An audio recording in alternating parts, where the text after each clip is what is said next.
I can tell you that Todd has a very nice saw in that STIHL 400C with the West Coast muffler mode.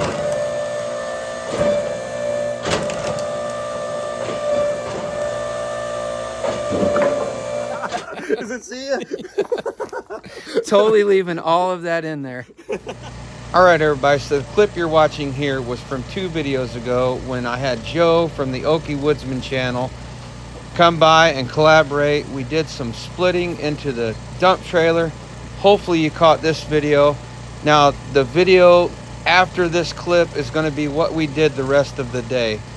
Joe and I both shot numerous videos for our channels, and we're going to be doing some splitting and some sawing in today's video on my channel. Hope you enjoy. So all right, everybody, welcome back. Appreciate you stopping by once again, taking time to watch another video. So I am still here with Joe from the Widman channel. If you caught the last video, and you can see by the background, Joe and I have been busy. We got a dump trailer full of wood back there, and now we plan on getting out some chainsaws, or Joe does, because I run them all the time. So I'm gonna let Joe cut with the 400C and the 261, because I'm kind of wanting to see what he thinks about them. He has very limited experience on them, but if you love chainsaws, head over to Joe's channel. Like I said in the last video, he's got a lot of chainsaw videos. So we're continuing having fun here, so we're going to bring you a little chainsaw action, and then we're going to get Joe on the 17 VSE and see what he thinks about that. So let's get started.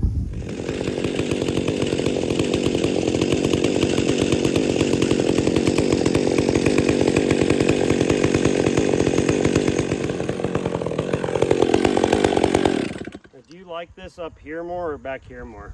I leave it right Is that toward kind of the like tip what you like do? that. Yep. Okay. And then I just touch it with the tip. And you just go down. Yeah, just touch it, just touch it. I'm also going to be trying out this AccuMark for the very first time. I've always wanted to, and we're going to give it a shot here.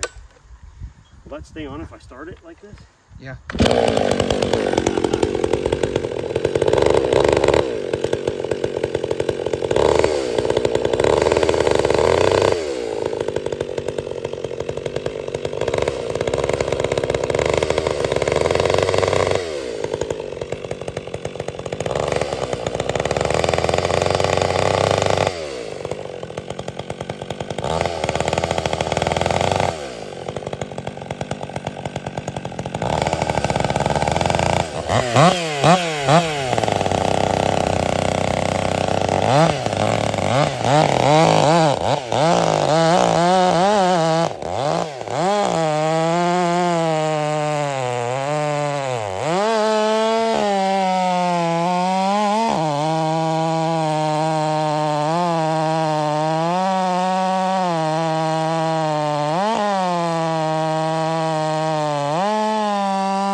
case you're wondering, I was just feeling the saw, just having a little bit of fun.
Gosh dang, Todd. It's nice. I can tell you that Todd has a very nice saw in that STIHL 400C with the West Coast muffler mod. I don't see any reason to have anything greater in a wood yard unless you're dealing in very large wood all the time.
That sounds. All right, so it's gonna be stringy.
All right, everybody, just jumping on real quick again with a voiceover to let you know that you're going to see some behind the scenes here because both Joe and I were shooting video. So sometimes you'll see him talking to his camera. He has an external mic on. You may not hear his voice fully because that is kind of a behind the scenes look at him making his video. And you'll see him coming up here shortly interviewing me for his video. So as I said before, if you guys haven't went over and checked out Joe's channel, you can see a different spin on the same footage and see how Joe incorporates it into a video.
So I would say that with this current scenario, if you were out in the open air, that the electric would be, it's a little bit of a whine right here. Yeah. So I actually probably would wear ear protection still.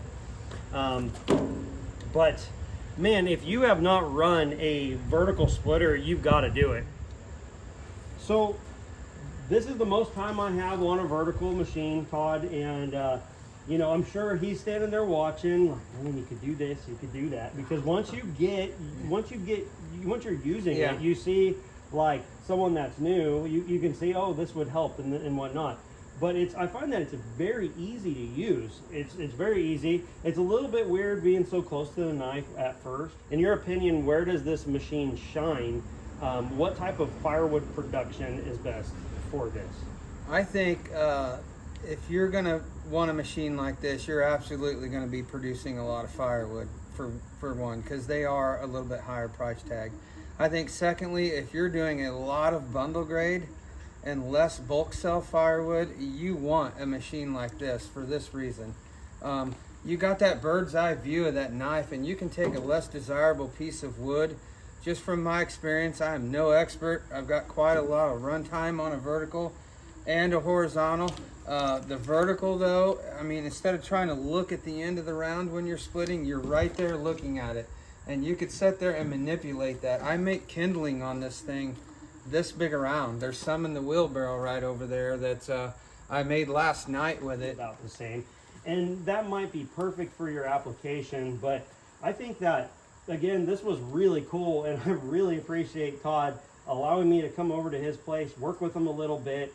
We've done a couple other videos. If this is the first video that you've seen with us together, we ran his horizontal splitter and the conveyor going right into his dump trailer. I ran his STIHL MS261 and 400C in another video, and then we're finalizing it with this video here, and it's been a lot of fun. Make sure you check out his channel if you haven't seen it. We'll see you on the next one. Thank you, sir. Thank you, Joe. Okay. All right, everybody, so Joe just finished up running both of my chainsaws, cutting my logs for me in the log yard. This has been great, and he also got a chance to run the vertical splitter. He's got very limited time on a vertical splitter. That's why I really wanted to give him a chance to take a look at it and run it. So first off, Joe, the two saws. What's your thoughts on what I choose to work in my operation? Absolutely. So Todd and I have talked a lot about Husqvarna versus STIHL because, you know, guys just have friendly banter, sometimes not so friendly of banter. It doesn't matter. No. Whatever is in your area. Yeah, exactly. And I can tell you I am a big Husqvarna fan, but these saws, and well, let me just back up. The reason why I'm a big Husqvarna fan is because the feel and the design of them. I just like a lot of stuff. Now, these saws are just very smooth. They feel great. I would love to own both of those saws, and I would not mind running them versus a Husqvarna 562 or 572 or a 550 XP. They just feel that good. The power on that 400C was phenomenal. You just have that muffler mod on it, and I don't see a reason for most users to have more saw than that, because a lot of people kind of settle into that 60cc saw range. And that is 67 cc's for all intents and purposes. It's 70 cc's. It and feels it runs like a 70, it, yes. But it's light, yes, and it feels great. And with a 24-inch bar, you can't beat it. I really don't think that's a gem. And this was also very good, and it's very light. I mean, that's the thing, is this saw is extremely lightweight and smooth. The only thing I don't like is I keep going backwards on the switch, but if I ran those often, I wouldn't think about it anymore. Yeah. So in my defense, in my area, there's no Husqvarna dealer. Yeah. The closest one is about 40 minutes away. Everybody has STIHL. I grew up watching people run STIHL, so when I purchased a saw, it was STIHL. But I will say, these oil caps, Husqvarna's got it hands down here on oil and gas caps, and I will also say that the kill switch, it even seems backwards to me, and I run STIHL, so it would be, I seen you do it a couple times trying to go down, and laughing. that's choke on a STIHL, and I was having my laugh because I knew it was going to happen. But yeah, overall, my saws of choice, I've always been happy with them, so it's good to get a perspective from someone like Joe that runs ported saws and stuff like that. And you've got Echo, Yep. Husqvarna, STIHL 500i now he just picked up Mhm. to show on the channel. So, and then secondly, the vertical splitter here. The vertical, I mentioned on a video that I shot for it, if you have not run a vertical and you're thinking about investing in a high quality, high end splitter, you've got to run a vertical and give it a shot. If you can find a place to demo one, do it. Yeah. It's like nothing else. It's awesome. Whether, you know, this one's electric, but you can get it in gas. Yeah. And so you can buy the right splitter to fit your application, and I think the vertical makes a lot of sense. If I were to spend a lot of money on just one dedicated splitter, Yeah. I think that the vertical format, I would have a hard time looking elsewhere, honestly, because it's just so flexible. Yeah, you can do everything on a vertical. Maybe not as fast as a horizontal with a 6-way or an 8-way, but you can still do it on this, but you can make a lot prettier wood and a lot more precision splits with a vertical, and the table height is amazing. You can split for a long time, not bending over. Absolutely. So, and that depends on you, how tall you are. We can go into a lot of that, but you can't beat these verticals. So guys, we're gonna probably wrap the video up here. I've had a blast hanging out with Joe. I'm so glad he was able to stop by and do all my work for me. No, in all honesty, it was great visiting. We had a lot of fun. So if you haven't checked out Joe over at the Okie Woodsman, he's gonna have about 3 videos out in my wood yard here. You can go check that out. If you like what you see, which I'm sure you will, if you're not already subscribed, go ahead and please show him some love and subscribe, and then you know, we're gonna wrap it up. Absolutely. Thank Joe, you so much. Yeah. Thank you so much. It's been a lot of fun. Todd's a great guy, and the way he is on his videos is exactly the way he is in person. And so it's just something that is always astonishing to me. When you're watching YouTube videos, the guys, generally speaking, are who they are on camera. And that's the only way it should be, Yeah, in my opinion. But that's going to do it. Thank you, Joe, for those kind words. I got to shut the camera off before I start blushing now. So, guys, that's going to do it. Until next time, as always, get outside. See ya. Is it see ya? Totally leaving all of that in there.